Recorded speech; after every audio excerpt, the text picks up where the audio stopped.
Burayda baba Türkmen tanıya dedik yankı buraydan nahilli. Buraydan bir oğlu varmıştık olay diye. يقول ابنه سمعت والدي بريدة رضي الله عنه أن النبي صلى الله عليه وسلم قال له ولحكم بن العمر القفاري أنتما عينان لأهل المشرق. Peygamberimiz bir vaqtça yankı burayda Müslüman molli 70 nefer oğuzda Müslüman molli. Şoňa Peygamberimiz ve Hakim ibn Amr 2 nefer aydypdyr. Siz meşrik tarafın gözü ýok adamyň gözü suwsap duran adamlaryň çeşmesisiz diýipdir. İkisiniň de makbarasy ýerde Marada, Türkmenistanyň Marasynda.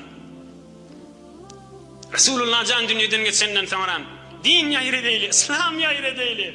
Bikar oturmaýly diýip gelip Medine-i Münewwere garp tarap, Gunmatar tarapda Peygamberimiz aýdypdyr: "Ey Burayda we ey Hakam, sizin ikiniz gündoğur tarafın çeşmesidirsiniz, nurdursiniz siz" diýipdir.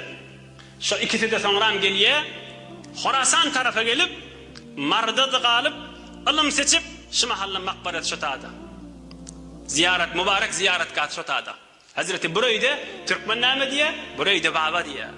Hazreti Burayda radıyallahu an. Şol Burayda şol Resulullah can Medine var yaqa yollu Müslüman bolan Burayda baba şo. 70 nefer ö tayfasından bir daqiqaň içinde Müslüman eden adam şo. Soňra hem de iman, din seçeýinip, nur İslam seçeýinip, ýurduny äp berip, soňra ogluň şo bilen şo taýda galyp, marly bolup giden adam. Radıyallahu an. Hudaý ruhun hoş etsin.